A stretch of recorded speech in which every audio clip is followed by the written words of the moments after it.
16 ವರ್ಷದೊಳಗಿರೋಂತ release ಮಾಡಿದ್ರಂತೆ. ಹಾಲಮ್ಮ ಅಂತ ಬಸವಣ್ಣಪ್ಪನವ್ರ ಕುಟುಂಬ. ಹೌದು ಹೌದು.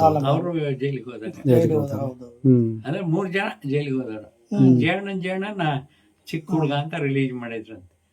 ಅವರು ಜೈಲಿಗೆ ಹೋಗಿದ್ರಣ್ಣ. ಅರೆಸ್ಟ್ ಆಗ್ಯಾರ, ಚಿಕ್ಕ ವಯಸ್ಸು ತಿಳುವಳಿಕಿಲ್ಲ ಅಂತ ಬಿಟ್ರು ಅಂತ ನಮ್ ದೊಡ್ಡಮ್ಮ ಹೇಳಿದ್ ಕೇಳಿದೇವಪ್ಪ, ನಾವಿಲ್ಲ ನೋಡಿಲ್ಲಲ್ಲ. 42 ವರ್ಷದ ಕೆಲವೊಂದು ಬುಕ್ಗಳಲ್ಲಿ ಅವ್ರದ್ದು ಬಾರಿ ಹೋರಾಟ ಇದೆ. ಅಲ್ಲ, ಅವನು ತಹಸೀಲ್ದಾರ್ ಇಲ್ಲಿ ಮಲ್ಲಪ್ಪಯ್ಯನವರು ಪೊಲೀಸ್ ಪಟೇಲರು ತಹಸೀಲ್ದಾರ್ ಮಾಡಿದಾರ ಅವನ್ನ ನಮ್ಮ ಊರ ಮಟ್ಟಿಗೆ. ಪಟೇಲ್ರು ಮತ್ತು ಶಾನಬರು ಬರ್ತಾರಲ್ಲ ಅವಾಗ ಜಯಣ್ಣವರು ಅವ್ರು ಕುತ್ಕೊಂಡು ಅವ್ರಿಬ್ಬರು ನಿಲ್ಲಿಸಿ ಮಾತಾಡ್ಯಾರ. ನಿಲ್ಲಿಸಿ ಮಾತಾಡ್ಯಾರ. ಹೌದಾ? ಹೌದೌದು.